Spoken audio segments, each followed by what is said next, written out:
Welcome everyone to Weekly Insights by Rabbi Lankry. We hope to be sharing with everyone some fabulous insights that will enhance and transform our lives so that we can spread the ancient wisdom of the Torah.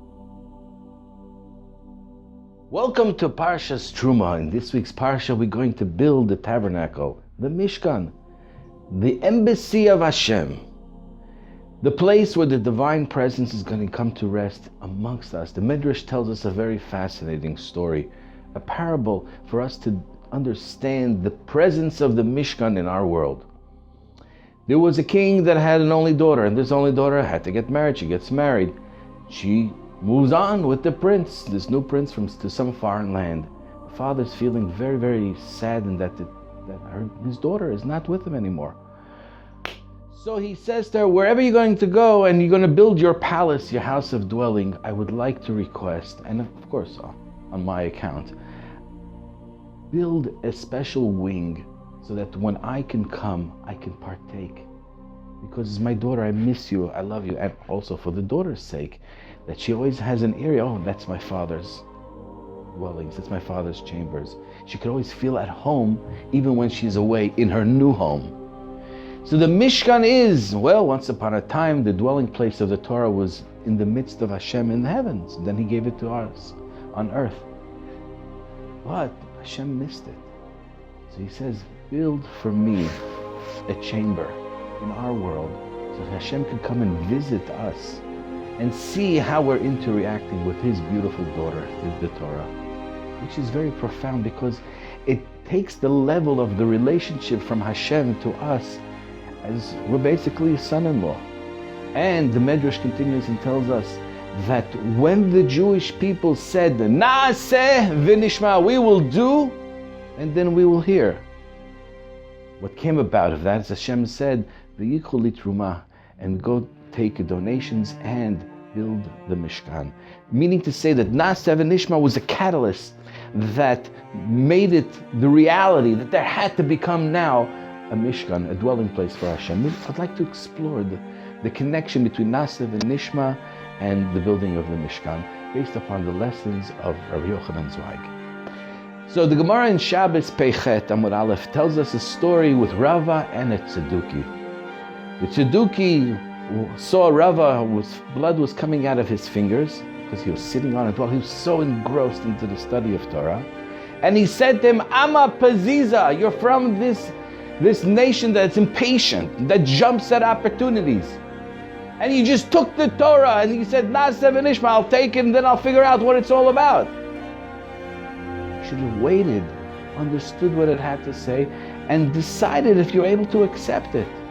And you look at yourself, you're engrossed in Torah and blood is coming out of your fingers. You don't even realize what's going on. So you're part of this impatient nation. To which Rava responded, no. We're not an Amma Paziza. We're not a nation that's impatient. We have a relationship. We have a relationship that we want to be tamim, we want to be simplistic.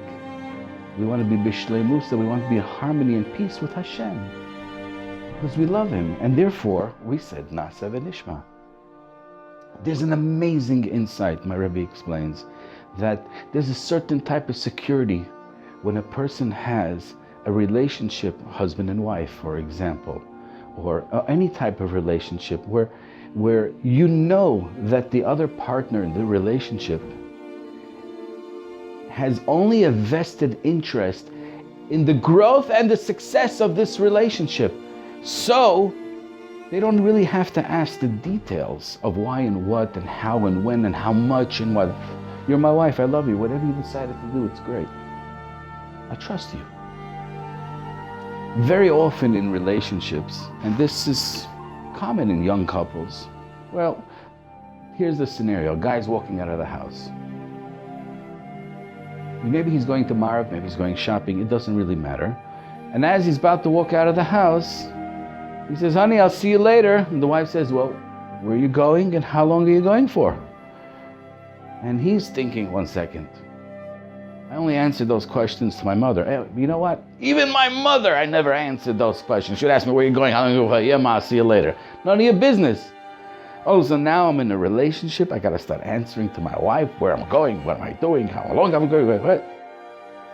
This is what's going through that's the pathology of a guy. I don't need to answer to nobody. What's going through the girl's mind is really something totally different. She's saying, I miss you, I want to spend more time with you. I'm only asking where you're going so I can calculate when are you going to be back so I can be ingratiated with your presence. That's what the girl's thinking. The guy's thinking, I have to start punching a clock in my relationship. What does this girl want from me? She's controlling. It's not true. That's not what she's thinking. And if you're not sure, well, ask your wife. She'll tell you that's exactly her intention. There's a certain relationship between a husband and wife that says, I just trust you. I don't have to ask any of the details. And there are times where guys or girls feel, husband or wife, feel that that trust is violated and it's lost, and it really shouldn't be like that. Because in a solid, secure, healthy relationship, we all have an understanding that the spouse, the other member of the relationship, only cares for the benefit of the both. We all need such a healthy relationship. The greatest pain in any relationship, and sometimes people are called this, you're being naive, is when we do give our hearts and our trust to somebody and they violate it. Oh, you should have known he's a swindler. Oh, you should have known he's a cheater. We give our hearts with truth, in sincerity, and then it gets violated.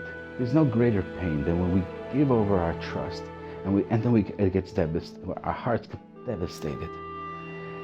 The art and the balance of trying to understand when we are naive and when we are considered being trustworthy or entrusting someone, that balance is a very thin line. But generally, the greater you can trust, it's because that's the greater relationship that you can possibly have. When it comes to Hashem, when it comes to God, we can trust because He's our Father in heaven. He's only there to ingratiate our lives. Yes, at times we don't exactly understand how, what, we have questions. Yes, but the formula is that He only wants to ingratiate our lives and to better our lives and give us more opportunity. So when the Tzeduki comes and says to Rabbi, Ama Paziza, you're a wild nation, we respond very simplistic and say, Naaseh V'nishmah. We will do and we will hear because we trust Hashem. We have that relationship that He's only there for our benefit. Hashem builds a Mishkan because we said Naaseh V'nishmah, we will do and we will hear. And He says, great, I want to advance the relationship. Build me a house. Let me dwell amongst you. It's because we've initiated and we've strengthened the relationship because we said Naaseh V'nishmah, we will do and we will hear. We are married to the daughter of Hashem, and Hashem is saying, yes, let's further forge the relationship. So let's reaffirm and again say to Hashem, Naaseh V'nishmah, we will do and we will hear. Good Shabbos. Thank you for watching. Please click right over here to subscribe to our other videos that will be coming shortly. Thank you.